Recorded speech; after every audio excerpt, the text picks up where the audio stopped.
estamos a 2 minutos del mediodía, seguimos compartiendo la mañana del 11 y vamos a presentar a nuestro invitado. Se trata de Daniel Brown, que bueno, es un informático, jubilado como él mismo se autodescribe, y además escritor. Y de esta faceta vamos a hablar hoy. Bienvenido a la mañana del 11. ¿Qué tal? Un gusto estar aquí. Muchas gracias. Este libro, que se va a presentar el sábado que viene a las 6 de la tarde en la sala Benito Starr del municipio de Punta del Este, se llama Operación Esperanza. Ustedes lo tienen allí en pantalla, si lo podemos mostrar. Operación Esperanza, que se trata de testimonios de uruguayos. Estos son los otros libros que ha escrito Daniel, ¿no? Testimonios de uruguayos en misiones de paz. Justamente Uruguay es un país que se ha caracterizado por tener contingentes de paz en territorios donde hay conflictos para el mantenimiento de la paz a través de Naciones Unidas. Y tenemos a cualquier persona le preguntan, bueno, ¿qué son las misiones de paz? Y uno puede decir, bueno, son soldados uruguayos que viajan a lugares en conflicto para mantener la paz, cuidar a la población local. Y puede haber alguna situación, como hace poco lamentablemente se ha dado, de que un funcionario, un uniformado uruguayo perdiera la vida, pero es mucho más el tema de las operaciones de paz. Es muy amplio, o sea, tenemos mantenimiento de la paz, imposición de la paz. Hay diversos cargos dentro de Naciones Unidas, además, no solamente el contingente, porque siempre que pensamos en misiones de paz, pensamos en un montón de soldados que van armados con camiones, transporte los cascos azules. Exacto, los cascos azules. Pero existe también la función del observador militar, que es la persona que es lanzada prácticamente en determinado lugar sin armas, sin ningún tipo de recursos de Naciones Unidas más allá de plata y comunicaciones y transporte, pero se tienen que arreglar para tener su propia casa, su propia comida, y están allí observando de repente las condiciones de un cese al fuego. Uruguay viene participando de misiones de paz desde antes que existieran Naciones Unidas, ya desde la Guerra del Chaco. Así que tenemos muchísima experiencia en el tema y a lo largo de los años hemos adquirido una reputación importantísima en el contexto de las naciones. Uh-huh. ¿En qué consiste la misión de paz? Porque este libro cuenta cosas que los medios no. Bueno, sí, justamente el propósito de este libro es contar lo que no se sabe, porque normalmente lo que tenemos es las cámaras van a despedir a los soldados al aeropuerto de Carrasco, luego los van a recibir. Han habido notas muy buenas de periodistas que acompañan a las tropas, van allí durante el periodo de rotación, pero ahí y el resto del año, ¿qué pasa? ¿Cómo es el día a día de los uruguayos en las misiones de paz? Porque el día a día nuestro acá es muy fácil, nos levantamos, nos bañamos, vamos a trabajo y pues volvemos a casa. Allá el día a día te puede traer cualquier cosa, cualquier tipo de sorpresa. Y tenemos en este libro historias de combate, historias de carácter humanitario, historias inclusive cómicas, porque en un contexto tan diferente a lo que es el Uruguay, se pueden dar situaciones inusitadas prácticamente todos los días. Cada persona que va a la misión se trae como 100 o 200 historias. Y ya tenemos más de 60.000 uruguayos que han ido a misiones de paz. O sea que historias hay literalmente millones. En este libro, en este caso, tenemos 51 historias. Entrevisté a 65 personas, inclusive también tengo una entrevista con el expresidente de Lacalle, con Lacalle Padre, porque fue durante su gestión que Uruguay envió su primer contingente, o sea, un batallón, un grupo de soldados importante, a la primera misión de Naciones Unidas de Camboya. Bien. ¿Hay lugares peores que otros? Porque se supone que el mantenimiento de la paz es porque la paz está quebrada y si no hay paz, el peligro acecha. Pero vemos mucho también, de vuelta, si le preguntamos a la gente, a ver, misiones de paz, al Congo. Es el primer lugar que de repente se nos viene a la mente. ¿Por qué? Bueno, a tu primera pregunta, si hay lugares peores que otros, yo te diría que hay momentos peores que otros. Porque dentro del Congo, por ejemplo, que ahora sabemos que están los uruguayos allí, están rodeados por un grupo armado que se llama M23, al Congo ha ido gente que estuvo 7 veces y no escucharon un solo tiro. Yo he hablado con gente así. También he hablado con gente que llegaron, que le dijeron, no, tranquilo, en el Congo no pasa nada, y a los 2 días le estaban volando las balas por todas partes. O sea, la situación en esos países puede cambiar de un instante para el otro. O sea, es muy importante entender algo. Las misiones de paz no van a los mejores lugares del mundo. Vos no tenés cascos azules en la Champs-Élysées, en París. Van a los peores lugares del mundo. Lugares donde hay hambre, destrucción, muerte, miseria, enfermedades. Es allí, en esos lugares de alto conflicto, que Naciones Unidas se hace presente. O sea que las situaciones pueden ser, o sea, completamente diferentes de un día para el otro. Hay gente que, por ejemplo, ha estado allí Hay una historia muy linda de un oficial uruguayo que estaba haciendo custodia de cárceles, algo parecido a lo que hace el ejército aquí, o sea, custodia perimetral de una cárcel, les empezaron a disparar de manera directa, empiezan a recibir fuego directo, le suena el celular y él piensa que es el jefe de él que le está pidiendo informe de lo que está pasando, y no, era la madre para avisarle que su hijo había nacido 7 mesinos, dos meses antes. Y las balas le están volando. El muchacho un oficial joven, un teniente, está dando órdenes para movilizar los vehículos, tapa el celular, lo cubre con su chaleco antibala porque no quiere que la madre escuche los disparos, porque no quiere que la madre se entere que esté bajo fuego y empieza, bueno, sí, todo bien, hablamos. No, pero sos padre. Sí, bueno, hablamos en otro momento. La madre no entendía nada, se enojaron con él, le colgaron. Cuando se calmó la cosa, finalmente llamó a Uruguay, nunca les dijo que había estado bajo fuego, así que se estarán enterando ahora. Y bueno, ¿qué te cuento? Que pocos días después se entera que el hijito, pobrecito, había nacido con una malformación cardíaca, se estaba muriendo. Vos imaginate lo que es que te comuniquen algo así cuando estás a miles de kilómetros de distancia, que el mínimo problema que existe en Uruguay se amplifica enormemente y que te comuniquen una noticia de esas. Perdón. Bueno, este muchacho pidió autorización para que se lo enviara de vuelta a Uruguay, obviamente que se lo otorgaron, pero el vuelo, o sea, un montón de vuelos que tuvo que tomar, las escalas, 3 días sin saber nada de la familia, con su hijito recién nacido en esa situación, finalmente llegó a Uruguay y por suerte, de una manera prácticamente milagrosa, el niño se salvó, tiene 15 años ahora, le saca canas verdes bien. a los padres, pero historias como esas hay montones. Y para mí como escritor, las historias que tienen que ver con niños siempre fueron las más difíciles de escribir, Ay, me imagino. pues son muy duras. El móvil económico muchas veces es lo que impulsa a los soldados a poner su vida en riesgo, ¿no? Bueno, tenemos que tener en cuenta que las Fuerzas Armadas, de toda la administración pública, porque al final de cuentas son empleos públicos, son los peor pagos, pero por lejos, o sea, ganan sueldos de miseria. De modo que sí, hasta cierto punto, en algunos casos, eso puede ser un motivo que los influencia a ir. Pero no es el único.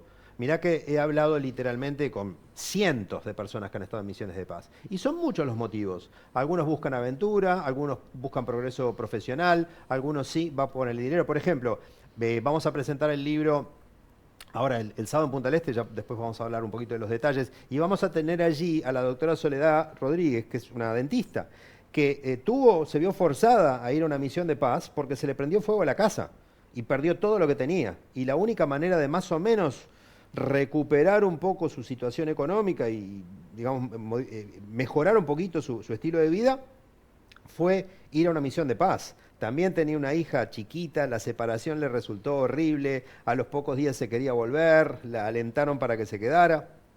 Y sí, esa a veces es una especie de salvavidas que gente de origen muy humilde o con situación económica muy, digamos, disminuida, puede llegar a, de alguna manera, tener un alivio con la misión de paz. ¿Sentías una necesidad de escribir este libro? Como decir, yo hay información que tengo que la tengo que hacer pública, es una realización personal, digo, esto es un libro para aportar a lo que significa ese prestigio importante que tiene Uruguay con sus misiones de paz. Bueno, muy buena pregunta, te agradezco que me la hayas hecho, porque este es mi segundo libro sobre las misiones de paz. El primero fue una cuestión de un desafío personal, 100%. Yo los libros que había escrito antes eran completamente diferentes, esta es la primera vez que tenía la oportunidad de hacer un trabajo del estilo periodístico. Así que hice eso, pensé, bueno, no voy a volver a escribir sobre las misiones, de repente escribo sobre otra cosa. Pero cuando presenté mi libro anterior, que se llama Historias de Paz y Guerra, yo había expresado el deseo de que se construya un monumento para honrar la memoria de los caídos en misión. Y eso no se ha hecho. De hecho, en la contratapa del libro reproduzco el texto de la ley 19.650, que prácticamente de manera literal dice que se tiene que construir un monumento para honrar la memoria de los caídos. Pero no se ha hecho. Entonces, en este caso, el motivo mío es que cada ejemplar de este libro se constituya en un pequeño homenaje a nuestros caídos. Realmente también me di cuenta que no se divulga de manera suficiente lo que ocurre en las misiones y realmente considero que es una parte muy importante de la historia de nuestro país y tal vez una parte de la historia de nuestro país que es la más desconocida de todas. Y eso es lo que yo trato de resolver con este libro. Ley 19.000 y pico, esa es una ley nueva. Es nueva, sí, es de agosto de 2018. Ahí está. Sí. Y no se cumple. No se ha cumplido hasta ahora. O sea, hay proyectos, yo sé que hay un proyecto en términos de diseño del monumento, pero no está el monumento, no ha sido construido en ningún lugar. Es como un contrasentido, porque una ley más que no se cumple y que tampoco se controla. Una ley más que no se cumple, que no se controla. Sí, Este libro capaz que puede ayudar a pinchar un poco, ¿no? Eso es lo que espero, porque cada uno de estos ejemplares. en todas las presentaciones, en todas las notas que he tenido, traigo este tema, porque me parece que es importante. Hay tantos homenajes, hay tantos monumentos, hay tantos nombres de calles y carreteras con determinados personajes que se lo merecerán, me imagino, pero a nuestros caídos en misiones de paz, a la gente que le ha creado, repito, al Uruguay una reputación importantísima, ¿no hay nada para ellos? Para mí, honestamente, yo no soy muy fanático del fútbol, pero esto para mí, estos son goles que se meten todos los días.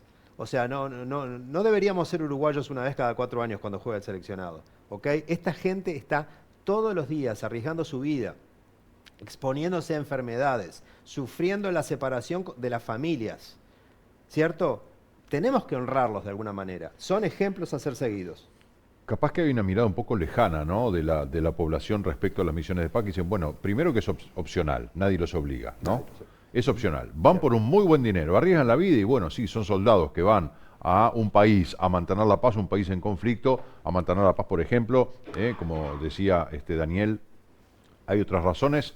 Bueno, listo, a mí la verdad que no me toca, no está en mi vida cotidiana ese patriotismo y esa heroicidad de decir, pensar que hay no sé cuántos hombres y mujeres en este momento desplegados en el mundo con la bandera uruguaya en su uniforme, manteniendo la paz, me tengo que sentir orgulloso y sin embargo es algo totalmente ajeno. Hablamos del tema cuando lo dice en el informativo, nada más. Exactamente, ese es el motivo. Me preguntabas por qué lo escribí. Es exactamente eso, no lo podría haber descrito mejor yo.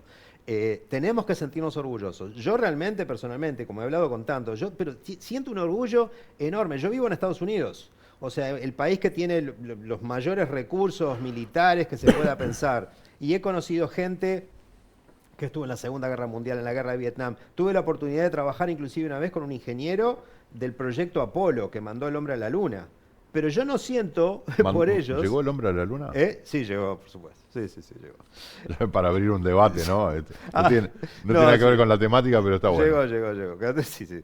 Pero digo, pero yo cuando veo lo que hace nuestra gente, con los pocos recursos que tienen, pero súper orgulloso me siento. ¿Qué dicen en Estados Unidos? Porque un país tan cosmopolita y tan potencia mundial, más allá de lo errático del presidente Trump en algunos temas, pero un uruguayo en Estados Unidos, esto se valora de la misma manera, porque acá nadie es profeta en su tierra, pero sin embargo me da la sensación de que acá en Uruguay se tiene más en cuenta esto que de repente en Estados Unidos. ¿Las misiones de paz decís? Sí. Bueno, Estados Unidos realmente no tiene una participación muy grande desde el punto de vista de personal. Lo que Estados Unidos pone es plata, ¿cierto? O sea, pagan un porcentaje importante de Naciones Unidas, además pagan cursos o digamos que promocionan cursos de educación. Y eso es algo que también quería hablar, porque instructores uruguayos viajan por todos los rincones del mundo enseñando y, digamos, impartiendo los conocimientos que adquirieron en las misiones de paz a diversos países que van a enviar contingentes.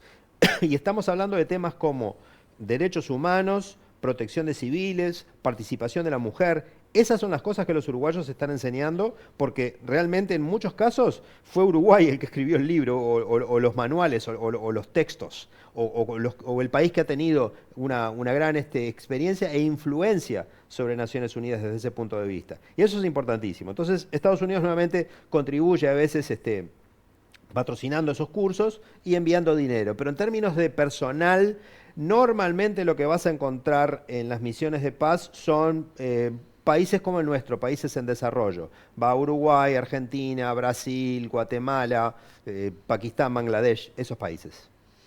Ahora, evidentemente es un potencial, ¿no?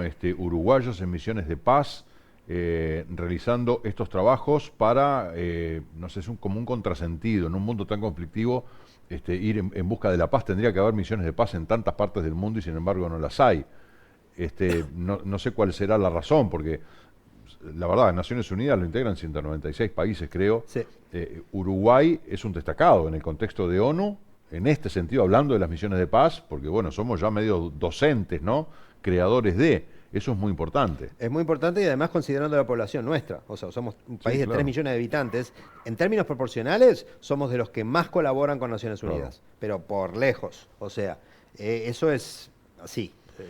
No se habla mucho de los caídos, lo mencionaste 2 o 3 veces. Soldados uruguayos que han perdido la vida en misiones de paz. Hace poco sonó mucho un caso, ¿no? Pero no se suele hablar de esto. Hay muchos y no se habla, no son tantos. Son 38. O sea, según recuerdo, tendría que mirar la página del libro. Este año, lamentablemente, tuvimos que agregar 2 nombres en la lista. 38. No solamente ejército, sino también Fuerza Aérea y de la Armada Nacional también.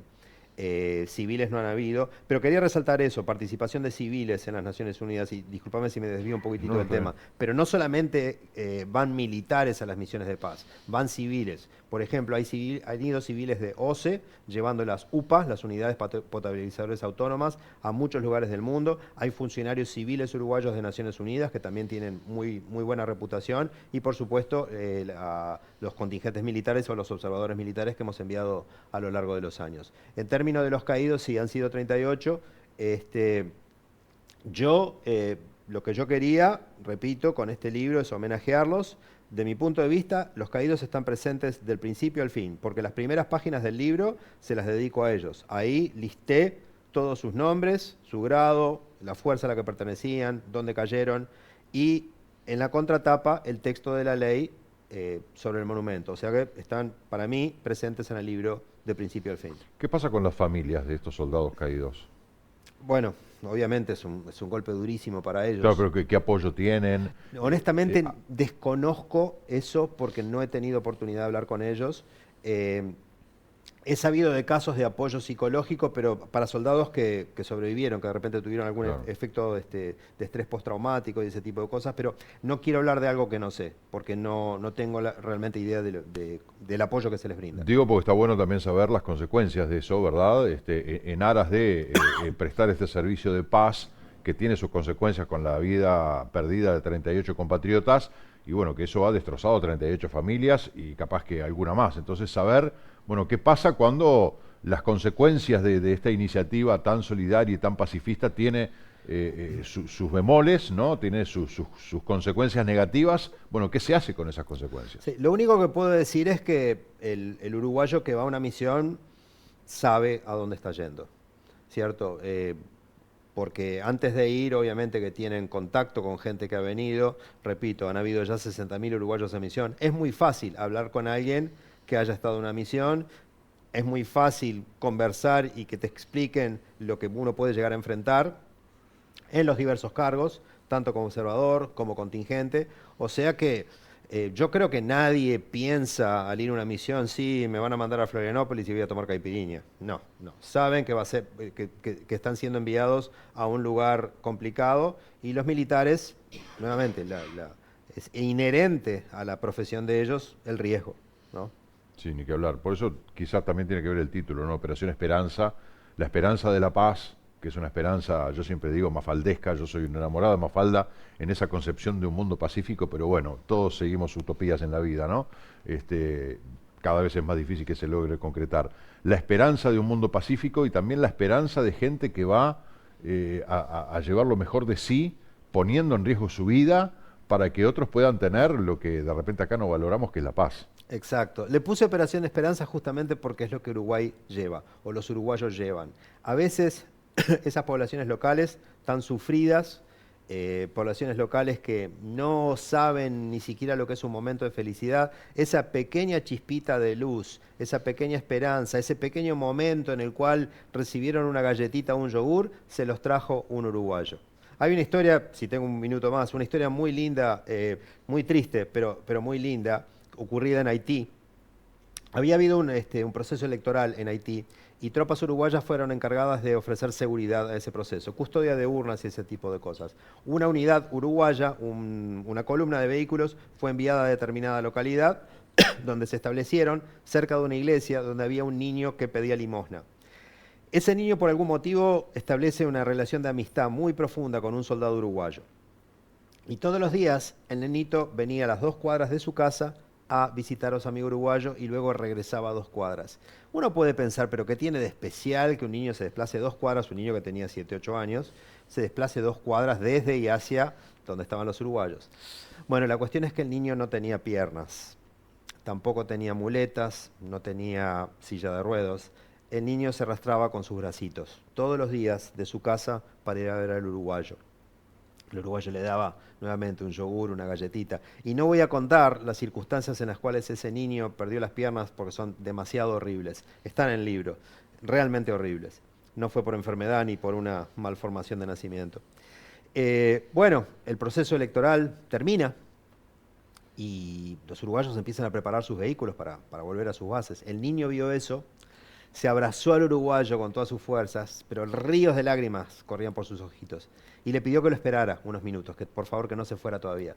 Se arrastró hacia su casa, se arrastró las 2 cuadras de vuelta y le trajo un muñequito verde, como un osito de peluche, chiquito. Y se lo dio. Y le dice, para que me recuerdes, gracias por haber sido mi amigo. Ese niño le dio probablemente el único juguete que tenía, el único juguete que tendría en toda su vida. De repente era lo único que tenía. Y se lo dio a ese uruguayo. ¿Por qué? Porque le había traído un momento de felicidad. Porque ese uruguayo le había mostrado a ese niño que la bondad existe en el mundo. Algo que ese niño nunca había visto. Y casos como ese hay muchísimos. Qué maravilloso, ¿no? Esos ejemplos. Debe tener pasajes muy fuertes este libro, Sí. me imagino, porque son historias reales, ¿no? Y aquello de que nadie es tan rico que no pueda recibir nada, ni nadie es tan pobre que no tenga nada para dar. Esto, bueno, queda demostrado en este ejemplo.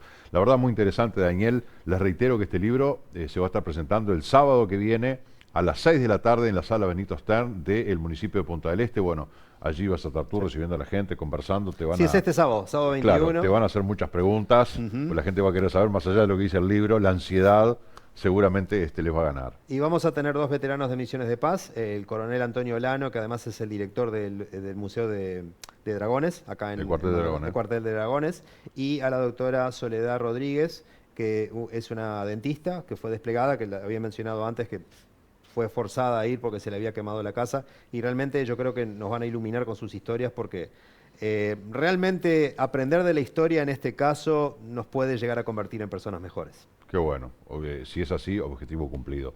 Daniel, gracias por la entrevista y gracias por el libro. Gracias a vos. Un placer. Vamos con el móvil, Lucía, adelante.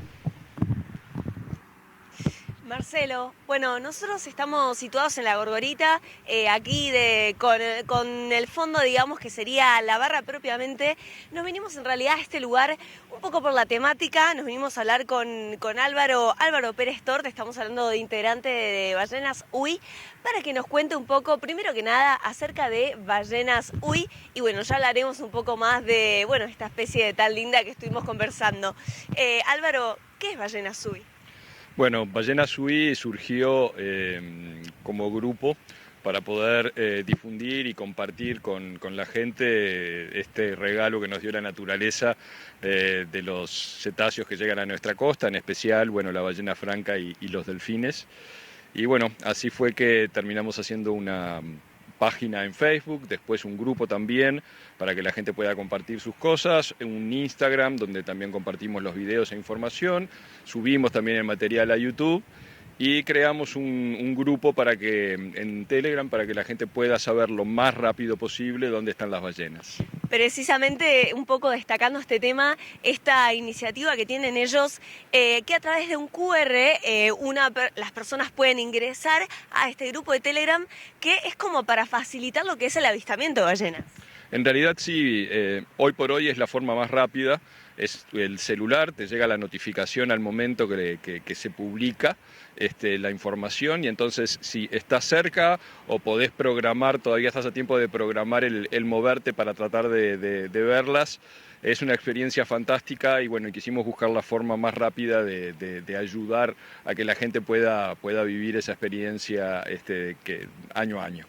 De hecho, bueno, hace muy poco tuvimos el agrado de poder ver como un trayecto de unas ballenas orcas, un trayecto que de hecho fue un poco determinado o identificado, mejor dicho, gracias a todo el seguimiento que se hizo por parte del grupo a través del código QR, ¿no?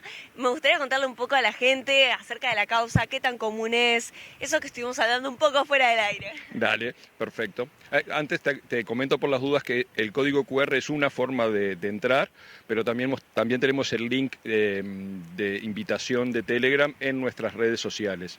O sea que en Facebook y en Instagram, ahí está el link en la información de perfil o en las publicaciones y la gente puede entrar al grupo también. Y ahora con esto de las orcas, bueno, fue algo súper lindo, sí, porque acompañaron toda la costa. De hecho, yo estaba con Victoria buscando, haciendo la pasada por la costa buscando ballenas para el lado de Laguna Garzón, y ahí fue que un miembro del grupo de Telegram avisó y vinimos lo más rápido posible para poder seguir el avistamiento y dar con ellas. Así que nada, fue una experiencia increíble. 4 ballenas. Eran 4 orcas y cabe decir, porque generalmente se las conoce por ballena asesina, pero no son ballenas, son delfines. Es el más grande de los delfines y es el más grande de los cetáceos con dientes, digamos. Por la ballena franca, por ejemplo, tiene barbas, no tiene dientes, filtra la comida. Estoy enterando en este momento que no se le dice ballena a la orca. Mirá qué interesante, qué importante, ¿no? Poder dar a conocer, porque bueno, la ignorancia a veces... Bueno, sí. Bueno, en realidad, si entramos en detalles, ni ballena ni asesina. O sea, mata para comer y básicamente esa es la realidad de la naturaleza, pero al momento no hay ningún registro, por ejemplo, de orcas que hayan atacado a ningún ser humano estando en estado de libertad, ¿no? Las que están en cautiverio sí ha habido algún accidente, pero en libertad ninguno. Respecto a esto ocurrido justamente del avistamiento de estas 4 ballenas, ¿qué tan común es, perdón, ballenas no, orcas, qué tan común es, bueno, poder verlas y que aparezcan, digamos, en ciertos momentos del año? Bueno, esa suerte y verdad, obviamente.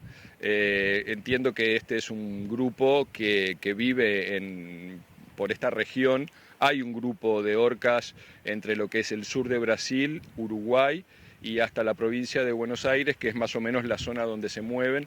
La orca no es migratoria como la ballena franca, o sea, no es que tenga una época específica para venir porque migra a diferentes lugares, se mueve en la zona donde habita en busca de alimento, y eso es básicamente lo que puede haber sucedido que hizo que se acercaran ese día tanto a la costa y que siguieran toda la línea costera. Claro, puede haber sido probablemente para alimentarse o no es porque estén de paso, digamos. No necesariamente. O sea, sí podrían estar pasando en dirección a otro lugar, pero yo entiendo que para que se acerquen tanto a la costa, tal vez podrían estar siguiendo, no sé, algún cardumen, algo. O sea, son oportunistas además, pero en general se alimentan de peces, de aves, de cetáceos y de pinípedos, o sea, lobos o focas, y eso es parte de su dieta. Pero también, según la zona del planeta donde habiten, tienen diferentes tácticas de caza, tienen diferentes formas de comunicarse. Y, por ejemplo, lo que pasa con las orcas que están en la zona del sur de Argentina, que salen del mar y entran en la arena, digamos, encallan para poder cazar lobos y alimentarse. Ese es un comportamiento único de ese lugar. Lo aprendieron a hacer ahí y solo ahí sucede. No hay registro en ninguna otra parte del mundo. Muy interesante. Un poco para cerrar, me gustaría poder contarle a la gente cómo está actualmente el caso de, bueno, el peligro de ciertas especies, ¿no? De ballenas, cómo se está moviendo hoy en día. Bueno, en realidad, por suerte, existe la Comisión Ballenera Internacional, hay muchos países que están vinculados o asociados, y Uruguay es uno de ellos. Y hay lugares en donde está habiendo éxito, por ejemplo, esta población de ballenas francas del sur se está recuperando lentamente, pero se recupera. Creo que un poco es por eso que cada vez vemos más, tal vez cada vez también llegan un poco antes. Entiendo yo que tiene que estar vinculado a que está aumentando la población. Su pariente del hemisferio norte no corre la misma suerte, lamentablemente está en serio peligro. Y cuando acá se estima que hay en toda la población del sur pueda estar en el último censo en el entorno de las 10.000, 11.000 ballenas francas. En el norte se estima que no superan las 300. Así que está en peligro de extinción, digamos. Sí. Incluso la cantidad que hay ahora está muy por debajo de la que había en la época de exceso de caza, ¿no? Se estima que la ballena franca, su población superaba los 50.000, y ahora está en 10, 11 porque se está recuperando, pero todavía dista de lo que era tiempo atrás.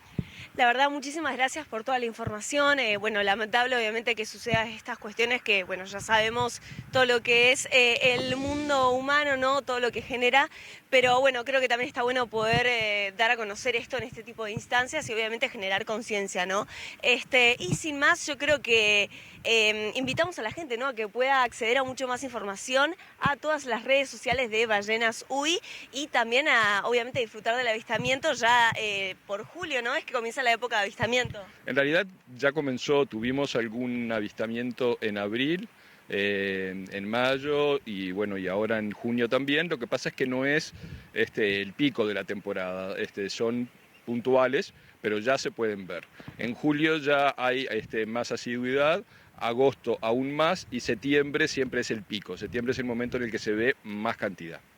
Impecable. Bueno, muchísimas gracias, muy claro todo. Y bueno, invitamos a que sigan entonces a Ballenas UI en redes sociales y poder conocer mucho más del gran trabajo que hacen, que, bueno, un avistamiento y lo que es todo el tema de conocimiento, ¿no?, que brinda información incluso hasta para tener conocimiento científico, eso ni que hablar. Así que le damos las gracias y los invitamos entonces a que sigan a Ballenas UI. Gracias, Álvaro, por tu tiempo y ya vamos cerrando este móvil, nos despedimos y nos vemos el día de mañana.